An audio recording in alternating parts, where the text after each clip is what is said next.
지난주에는 이제, 우리가,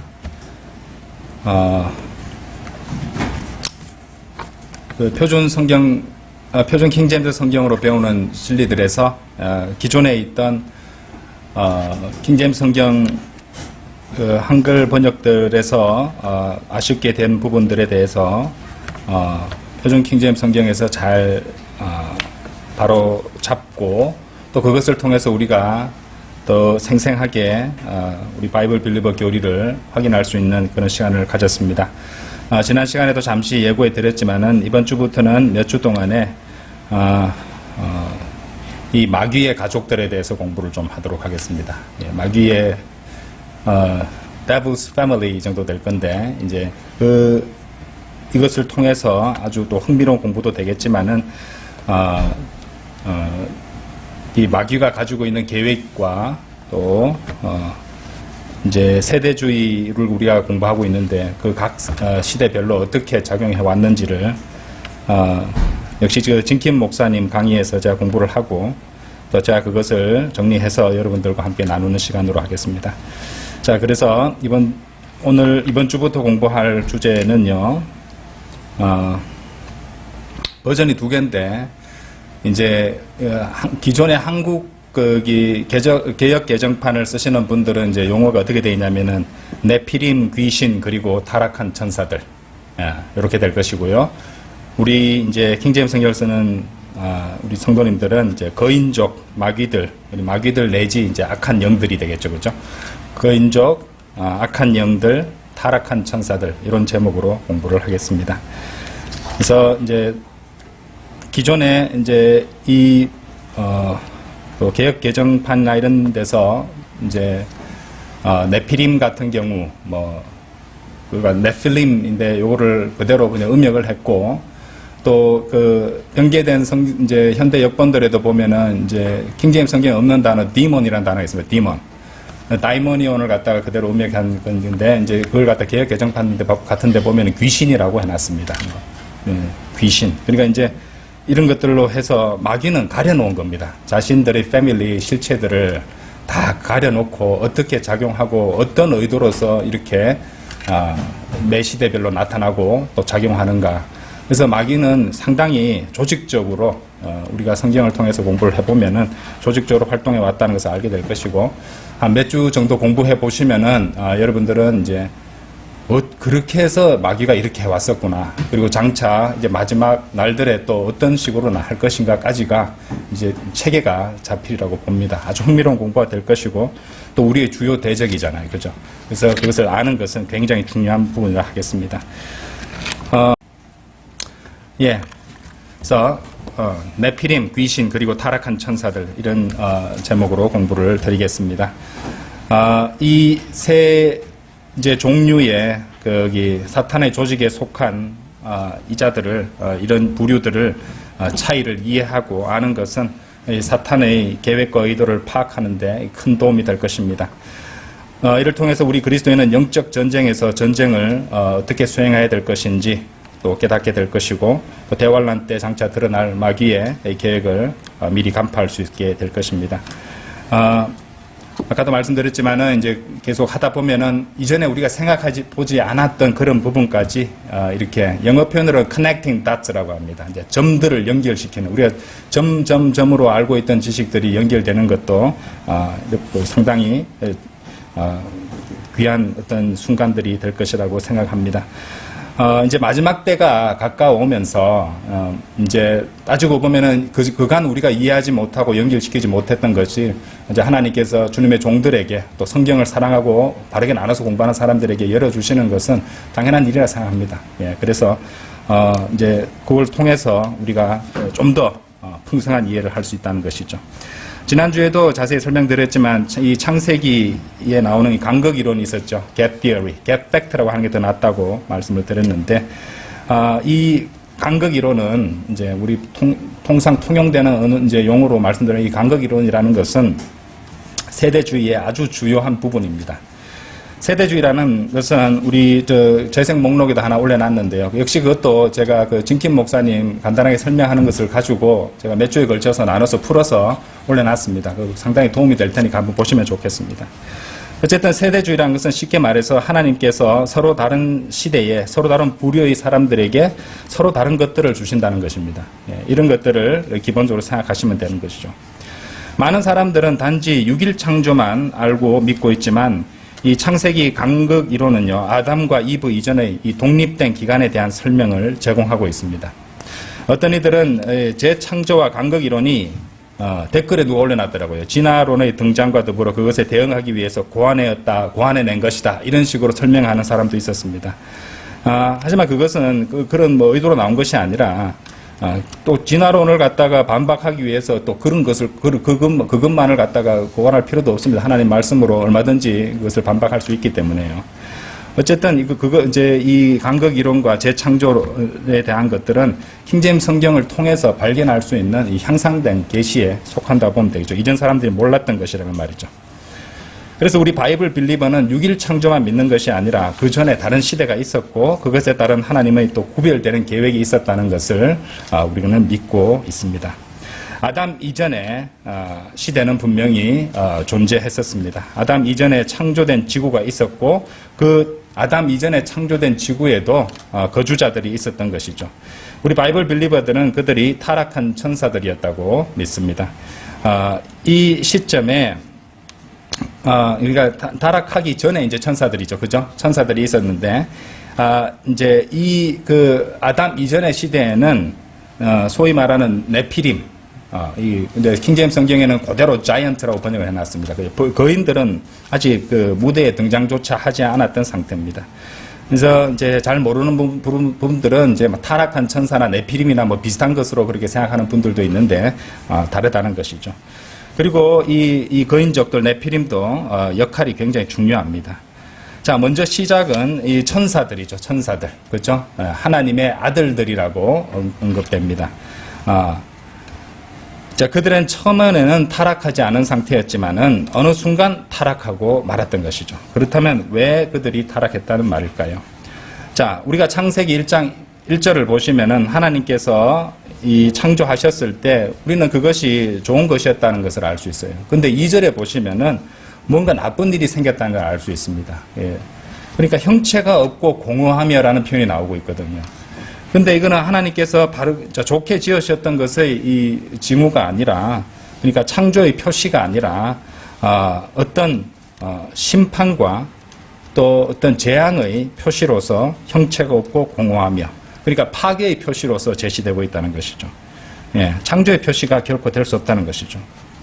하나님께서 선하고 좋게 만드셨지만은 무엇인가가 그것을 부패하고 악하게 만들었다는 것을 감지할 수 있어야 됩니다. 그걸 보시고. 그래서 창세기 1장 2절처럼 이 전체 우주를 물에 잠기게 하셨고, 또 지난주에도 자세히 설명드렸지만 이 전 우주적인 홍수가 일어났던 것이죠. 그래서 베드로후서 3장은 지난주에 우리가 이미 공부했듯이 노아의 홍수가 결코 아니라고 이렇게 말씀드렸죠. 거기 나오는 물은 파괴적인 물로서 창세기 1장 2절의 물과 일치하는 것이었고, 베드로후서 3장 5절 6절과 창세기 1장 1절 2절 그 부분들은 서로 잘 들어맞고 있다는 말이죠. 그러니까 특히 창세기 1장 2절과 잘 들어맞고 있다는 말입니다.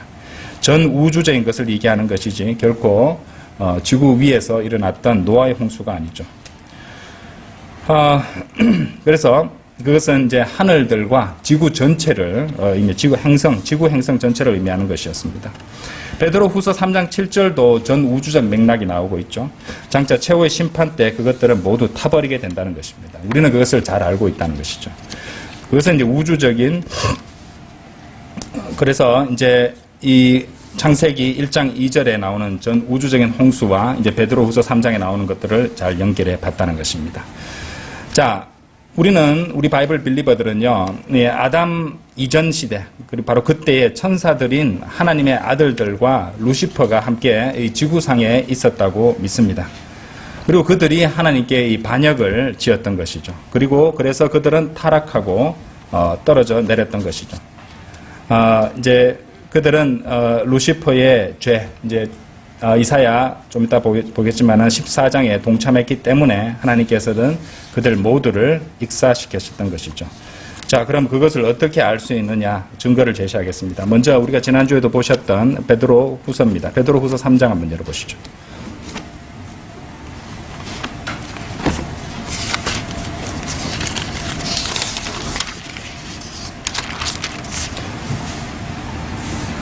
베드로 후서 3장 7절.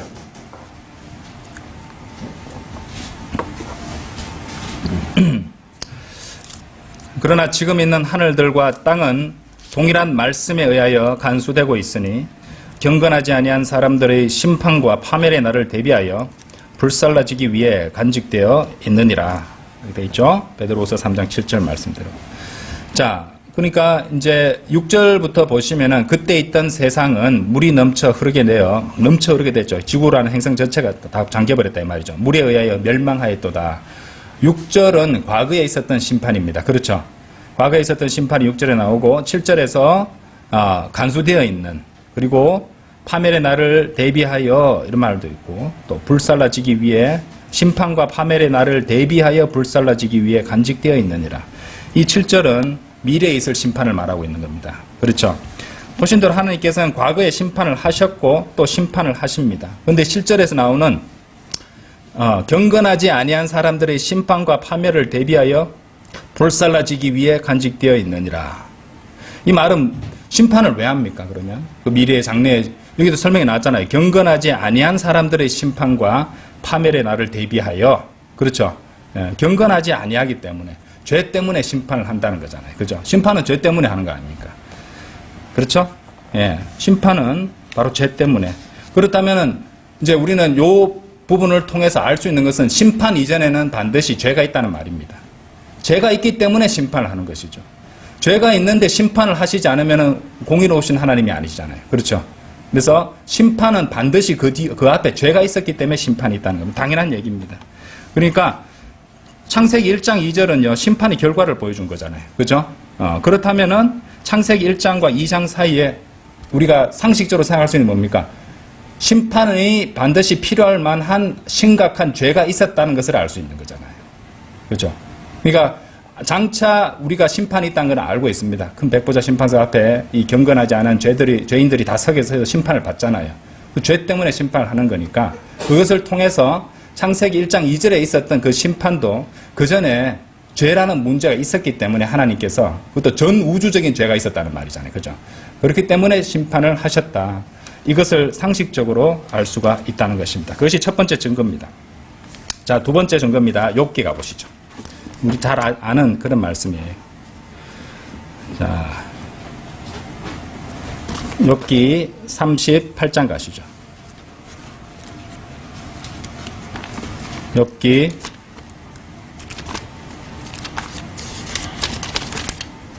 38장 6절 7절입니다.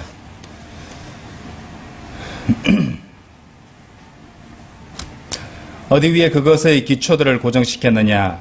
아니면 누가 그것의 모퉁이돌을 놓았느냐? 우리 교회 이름이죠? 그것의 모퉁이돌을 놓았느냐? 언제 새벽 별들이 함께 노래하였으며 하나님의 아들들이 모두 즐거움으로 환호하였느냐? 그러니까 이 말씀을 보시면은 욥기 38장 6절 7절에 자신들을 위해 기초가 놓여지고 모퉁이돌이 놓이고 지구가 창조되고 준비되었을 때 기뻐서 소리쳤던 존재들이 있었다는 것입니다.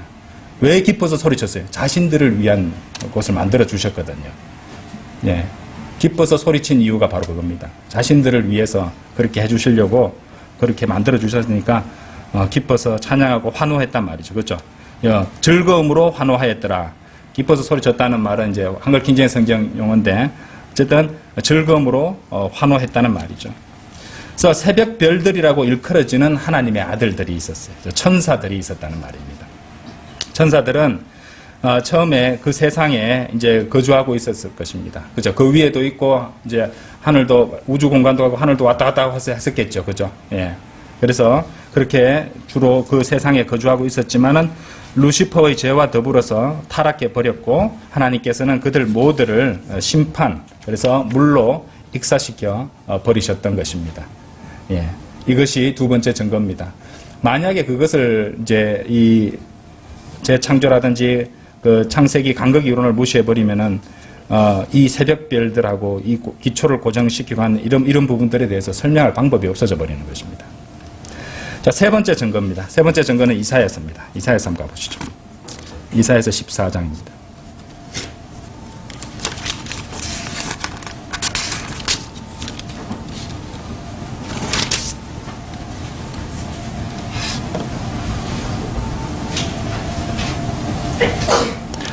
(14장) 12절에서 15절까지 읽겠습니다. 오 아침의 아들 루시퍼야, 네가 어떻게 하늘에서 떨어졌느냐?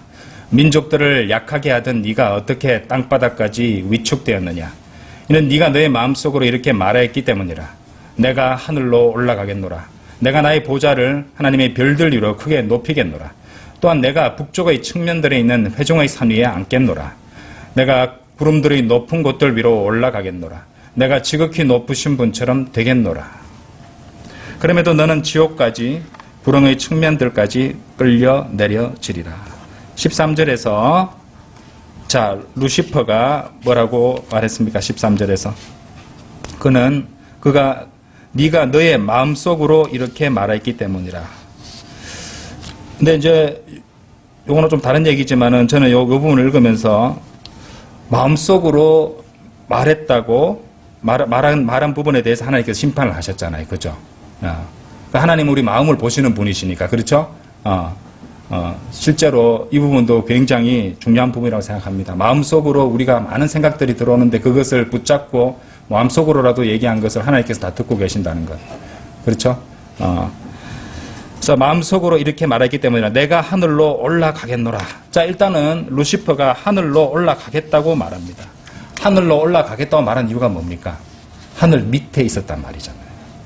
맞죠? 그러면 뭡니까? 하늘 밑에 있었다는 말입니다. 자, 그러면 좋아. 하늘 밑에 있었는데 그 다음에 어떻게? 자, 13절에서 또 뭐라고 말했습니까? 13절에서 내가 나의 보좌를 하나님의 별들 위로 크게 높이겠노라. 그러면 그의 보좌가 별들 아래에 있었단 말이잖아요. 맞죠? 네, 별들 아래에 있었다고. 별들 위로 자신의 보좌를 크게 높였다고 말합니다. 별들 아래에 살고 있단 말이죠. 자, 그리고 그는요, 지구상에 있었어요. 14절에 보십시오. 내가 구름들의 높은 곳들 위로 올라가겠노라. 여기도 구름이 나오잖아요. 그렇죠? 그래서 이런 말씀들을 통해서 하늘 아래에, 별들 아래에, 그 다음에 구름 아래에 결국에는 지구상에 살고 있었다는 증거로 받을 수 있다는 것입니다. 그렇게 루시퍼도 지구상에 살고 있었습니다.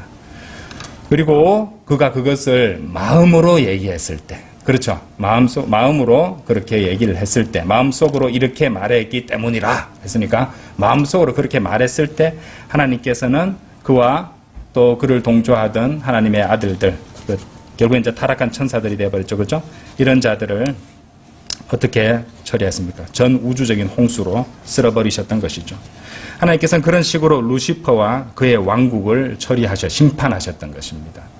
그래서 루시퍼는 지금 현재 우리가 살고 있는 이 지구 이전에 창조된 지구에서 왕이었던 것이에요. 왕이었던 것이고 하나님의 아들들이 또 그 왕국을 구성하고 있었을 것이고 루시퍼의 마음으로부터 그렇게 교만에서 나온 이 반역을 마음의 말을 하나님 듣고 그것을 심판하셨다는 것이죠. 그렇죠? 다 쓸어버리셨다는 것입니다. 이것이 바로 창세기 1장 1절과 2절 사이에 있었던 일이죠. 루시퍼가 떨어졌던 것처럼 그의 반역에 동참했다가 떨어진 천사들이 바로 타락한 천사들, fallen angels입니다. fallen angels. 자, 중요한 것은 이 타락한 천사들이 demon, 그러니까 개역 성경에는 이제 그 귀신이라고 번역되어 있고 또 우리는 이제 거기 악한 영들 또는 마귀들 이렇게 이제 볼 수 있는데 이 타락한 천사들과 악령, 그러니까 악한 영들 그리고 마귀들은 다른 존재입니다. 다르다는 것을 아셔야 됩니다. 그것도 이제 좀 헷갈리는 부분들이 있는데 일단 다른 피조물이라는 것이죠. 어째서 그런지 설명을 또 드리도록 하겠습니다. 그러면 타락한 천사들과 악한 영들이 다르다는 증거를 한번 보여드릴 수 있습니다. 자, 그것을 이해하기 위해서는 우리는 창세기 18장과 요한계시록 18장을 살펴볼 텐데요. 이제 천사에 대해서는 우리가 이제 공부를 한번 한 적이 있었습니다. 그렇죠. 그래서 이미 우리는 알고 있는데 복습하는 개념으로 보도록 하겠습니다. 먼저 우리가 알아야 될 것은 성경의 모든 곳들에서 천사가 등장하고 나타날 때 그들은 모두 남자로 등장한다는 거예요. 남자로 나타나는 것이죠. 남자들이라는 것이죠. 천사들은 결코 이 동물들로 묘사되지 않습니다. 천사들은 동물들로 묘사되지 않습니다. 하지만 악한 영들, 악령들을 얘기할 때는 불결한 동물이나 이 괴물들이 언급되고 있다는 사실이 그 차이점이라는 것이죠. 먼저 창세기 18장 한번 열어보십시오.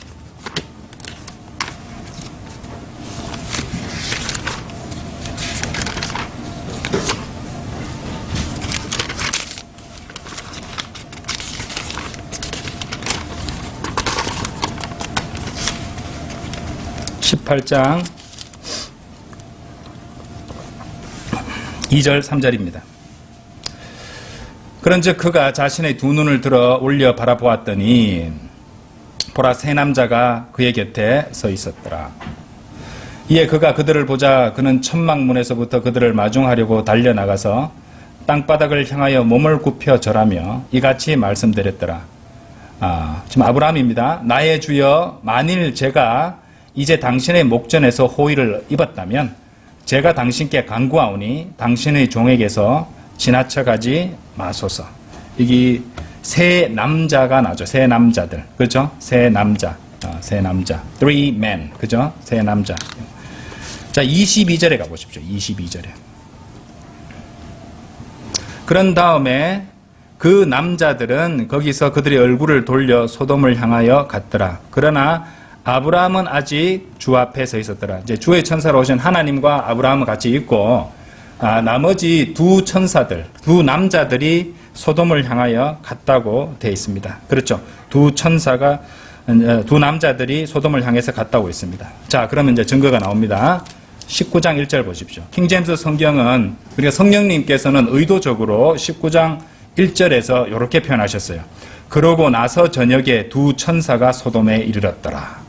그러니까 18장에서 보았던 그 두 남자들이 천사였다는 것을 19장 1절에서 두 천사라고 설명하고 계시죠. 그죠? 표현을 의도적으로 바꾸셨어요.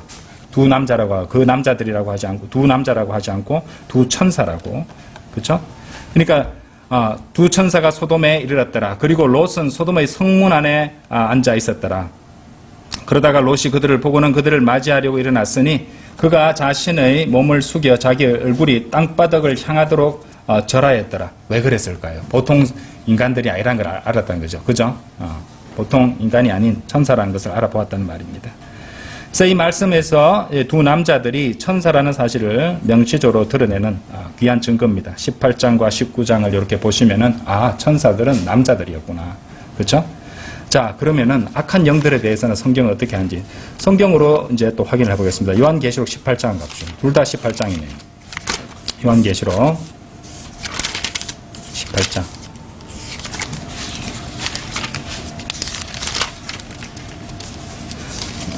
18장 2절입니다. 18장 2절. 그리고 그가 한 우렁찬 목소리로 매우 힘있게 외치며 이같이 말하였더라. 거대한 바빌론이 무너졌도다.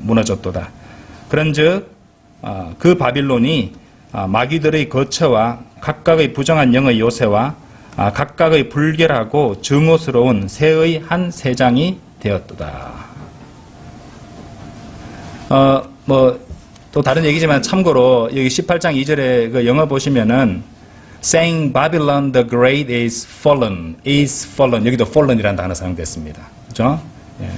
타락한 천사들 할 때 fallen angel이라고 우리가 보통 말하는데 fallen 떨어졌다. 근데 여기서는 이제 바빌론이니까 거기에 맞춰가 무너졌도라고 번역이 됐는데 영어 킹제임스 성경의 단어는 같은 단어 fallen입니다. 예. 예사롭지 않죠? 예, 이런 것들도 눈에 보면 됩니다. 어쨌든 이 부분을 보시면은 그런즉 바빌론이 마귀들의 거처, 마귀들 나왔습니다. 마귀들의 거처와 각각의 부정한 영의 요새와 각각의 불교롭고 증오스러운 새의 한 세장이 되었다. 마귀들이 일단은 또 불결하고 부정한 영들로 언급되고 있으며 이들 악한 영들, 악령들이 마귀들이 이제 나오고 있는데. 이 부분에서 여기도 보시면 새가 연관되어서 나오고 있잖아요. 그죠?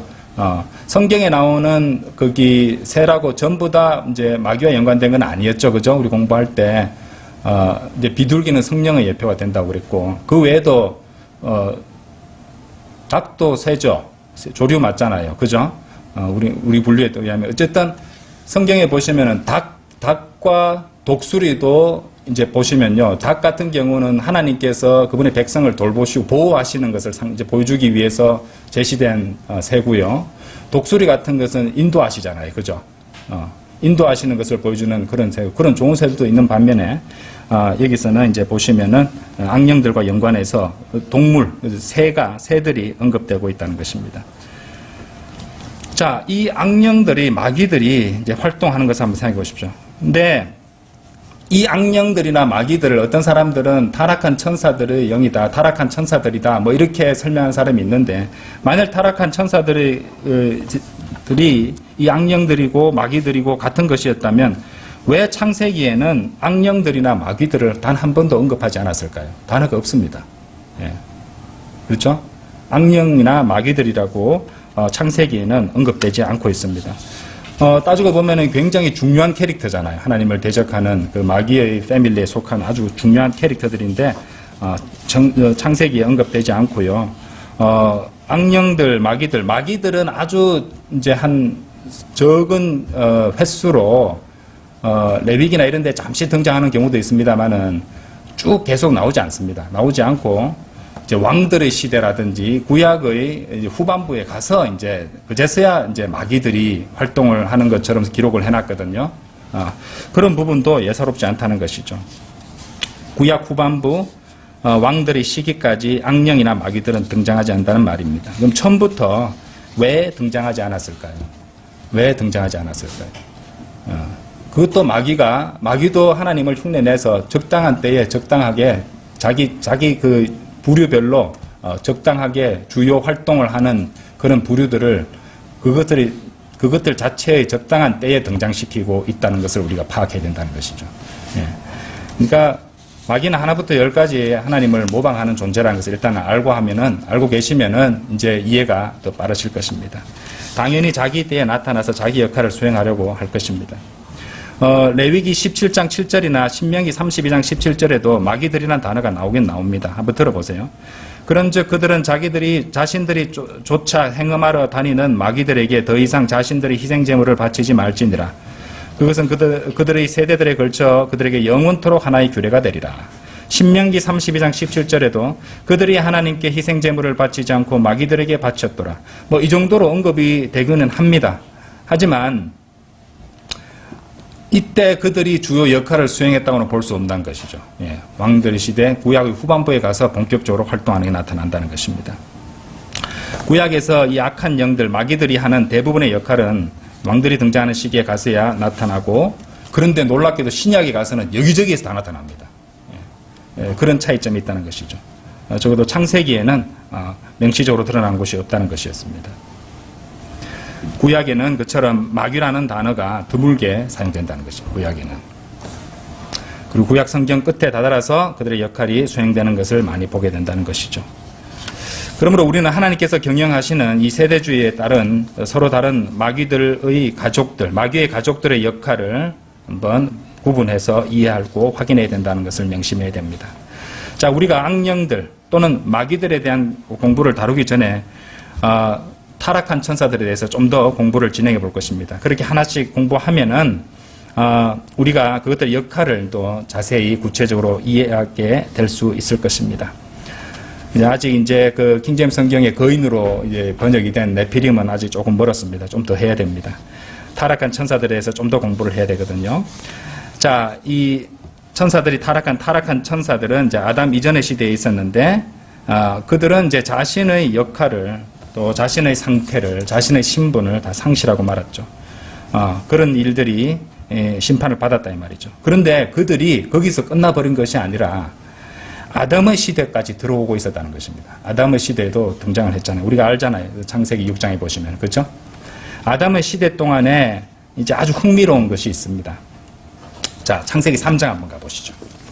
자, 이런 것들은 제가 지금 드리는 말씀은 많이 들어보시지는 않았을 것입니다. 창세기 3장 한번 가보시죠. 3장 22절.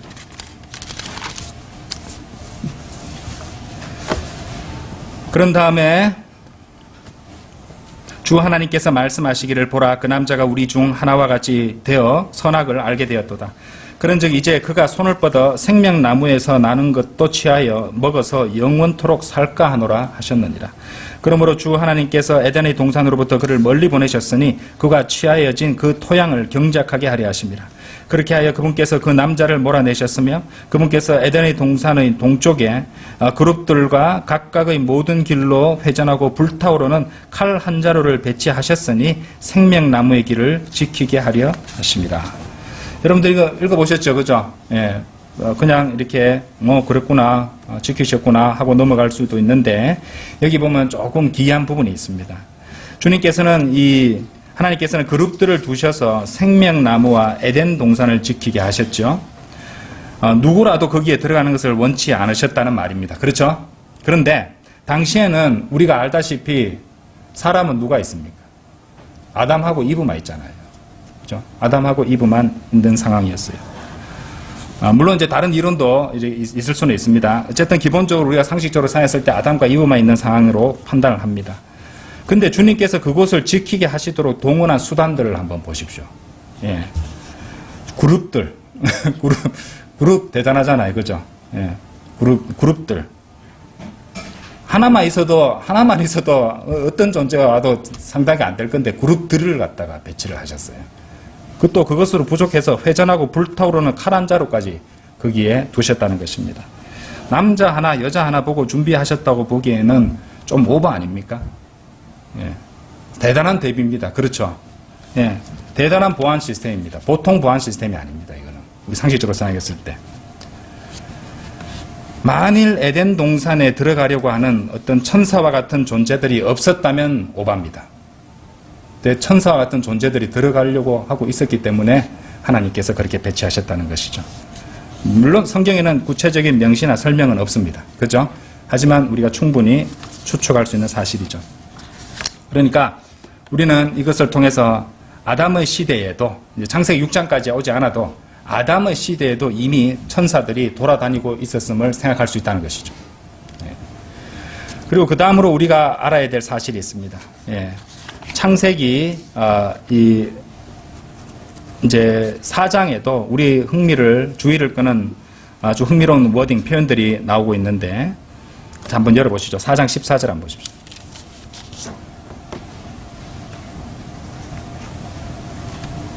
자, 이때는 또 우리가 보통 생각하기로 거기 당시 있었던 사람이 생각하기에 성경 기록만 가지고 이렇게 대충 볼 때 아담과 이브, 카인과 아벨 정도인데 아벨이 죽은 상황입니다. 그렇죠? 14절 볼게요. 보소서 당신께서 이날에 땅의 표면에서 저를 몰아내셨나니 저는 당신의 얼굴로부터 숨겨질 것이며 저는 땅에서 도망자와 방랑자가 될 것이옵니다. 그리하면 이러한 일이 있으리니 저를 발견하는 모든 자마다 저를 살해할 것이기 때문이옵니다. 이 말을 보면은 아담과 이브, 카인 외에 다른 자들이 있다는 말입니다. 지금. 그죠? 예. 이 부분도 상당히 흥미로운 것입니다. 예. 왜 이런 말을 했을까? 엄청 많은 사람들이 있는 것처럼 왜 그런 말을 했을까?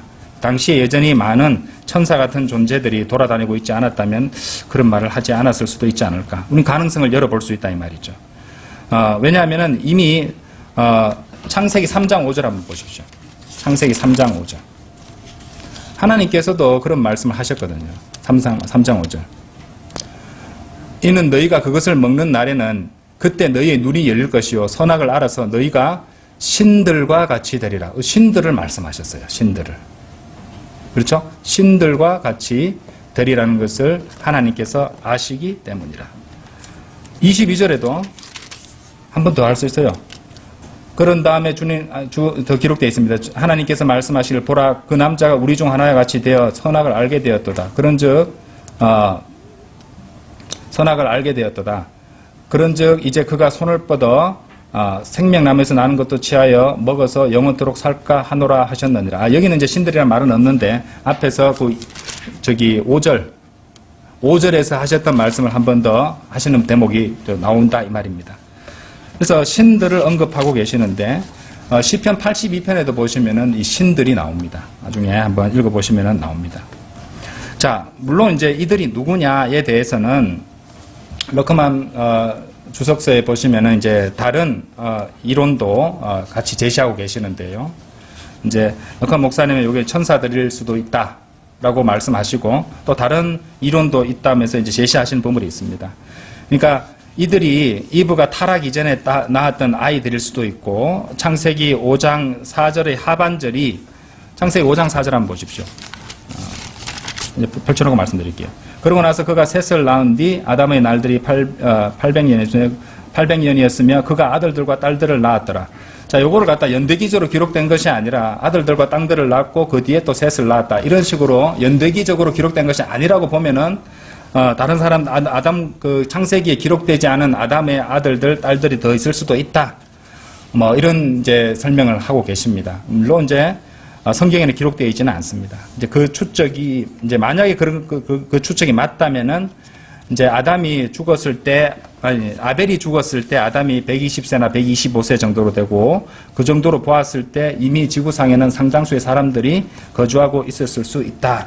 이렇게도 볼 수 있다는 것이죠. 자, 이런 이론도 있으니 그건 알아두시고요. 저는 이제 그것에 대해서는 더 깊이 말씀을 안 드릴 것인데 아무리 그렇다고 볼지라도 생명나무를 지키기 위해서 동원하신 그 보안 시스템은 사람들을 갖다가 이제 사람들로부터 그것을 지키기 위해서 그렇게 대단한 그룹들과 이제 회전하는 불타는 칼을 두셨다고는 보지 않는다 말이죠. 어떤 천사들이 이미 아담의 시대에 또 있었다는 것을 우리가 알 수가 있다는 것, 추측할 수가 있다는 말입니다. 다시 본 주제로 넘어와서, 그죠? 예. 좀 전에도 말씀드렸듯이 천사들이 여전히 아담의 시대에 돌아다니고 있었다는 것을 우리는 충분히 생각할 수 있다는 것이죠. 그래서 카인이 자신을 발견하는 모든 자마다 자신을 살해할 것이라고 말했을 때 그가 보통 사람들이 아닌 천사와 같은 존재들, 곧 이제 하늘에서 내려와서 지구를 갖다가 돌아다니고 있었던 그런 타락한 천사들을 언급하고 있었다고도 볼 수 있습니다. 어쨌든 원래는 천사들 그리고 루시퍼가 왕이었고 천사들이 사는 지구인데 심판받고 지구를 갖다가 지구에 대한 그 왕권과 또 지배권이 아담이라는 인간에게 넘어가 버리니까 얼마나 화도 나고 또 샘도 나겠습니까? 시기심도 얼마나 커졌겠습니까? 정오심도 있고. 마귀가 우리를 공격하는 주요 이유가 바로 그겁니다. 또 시기심입니다. 아니 내가 왕이었는데 그것을 인간에게 그러니까 아담을 갖다가 이제 이브를 통해서 타락을 시킨 거잖아요. 그렇죠? 계속 매 시대마다 그렇게 타락하고 실패하는 이유가 마귀가 그렇게 또 하기 때문이죠. 자,